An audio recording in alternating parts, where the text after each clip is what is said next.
going to spend more time on Rome than any of the other ancient civilizations. And that begs the question of why? Why study Rome? And there are a few of what I think are fairly good arguments. Right off, the Romans have done a lot for us, whether we like it or not. To a very large extent, everything we inherited from ancient Greece, ancient Mesopotamia, ancient Egypt, the Phoenicians, the Israelites, the Hittites, the Carthaginians, and on, has come to us by way of the Romans. And the Romans leave a very long shadow. Some things fairly simple, things of Roman architecture and engineering.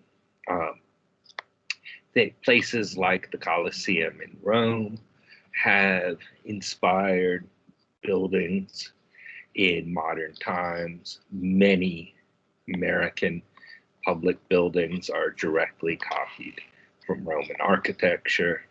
The Roman highway system is one of the largest before modern times, the highest quality roads.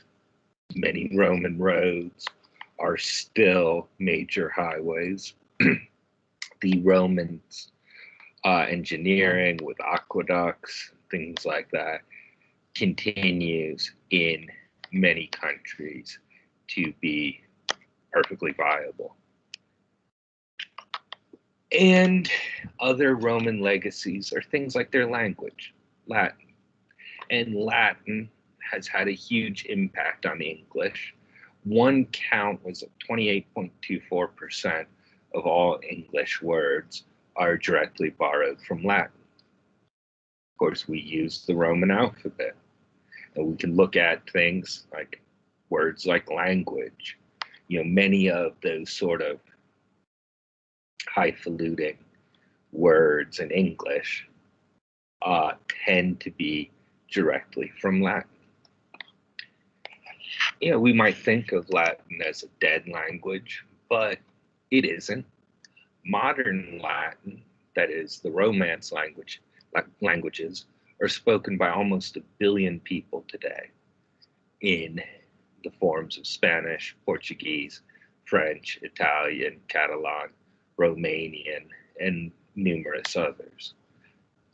All of South America and Central America, as well as many people here in the US and Canada, in Africa, in Europe, speak a Romance language, a Roman language, that is modern Latin. And there are other things we note every single day, like our calendar is the Roman calendar. Our months get their names from the names that Julius Caesar codified a little more than 2,000 years ago. March, April, May, June, July, August, September, October, November, December, January, February. July had been Quintilis. He renamed it after himself to be.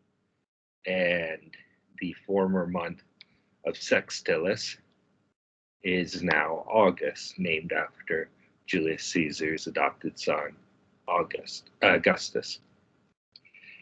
Right off, that's a huge impact.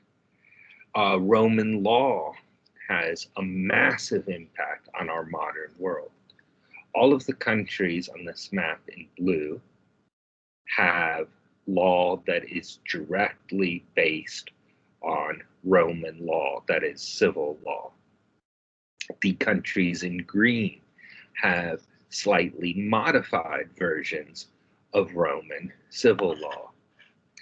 The countries in orange use common law, which is indirectly a descendant of Roman law, and the countries in red use Sharia law, which is also an indirect variant of Roman law. In other words, almost everywhere in the world today, law goes back to the Roman Empire. In the United States, many of our political ideas come directly from the Roman Republic. Our Constitution, its founders, had the Roman Republic in mind much more than they had the democracy of Athens or really any other model. The idea of a government that was elected and representative, but in which democracy was definitely limited, was an ideal the founders shared with the Romans, whether or not we share it today. Institutions like the American Senate are modeled after the Roman Senate. The separation of the executive from the legislative comes from the Roman Republic. And you can see this directly in the discussions of the people setting up the American government. Rome is their number one model. You can even see it when you look at the way the American Congress is set up. The buildings themselves are modeled after Roman examples. And in front of the House of Representatives, they have Roman symbols. We have Latin as the mottos on our coins and bills, E pluribus unum, and so on. I mean, the Roman legacy directly to the US government is, again, immense, whether we like it or not.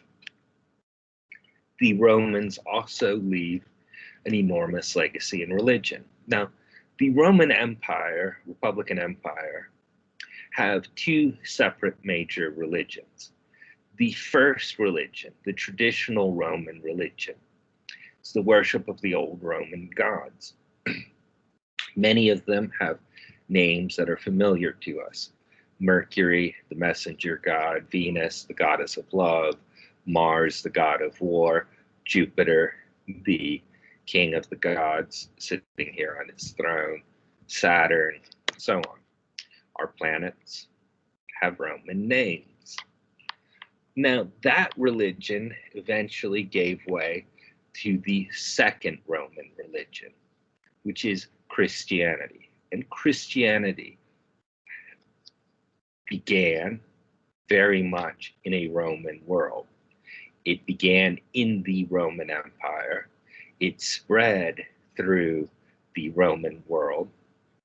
And it still shows a lot of legacies beyond simply those facts in everyday practices of Christianity, and not just in the Roman Catholic Church, but in virtually every form of Christianity. And finally, perhaps depressingly,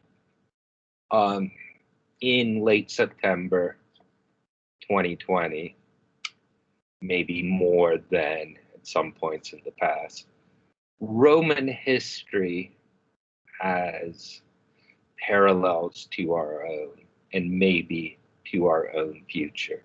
This is something a number of people have noticed recently. Before the United States came into existence, Rome was the largest and the longest lasting Republican government in world history.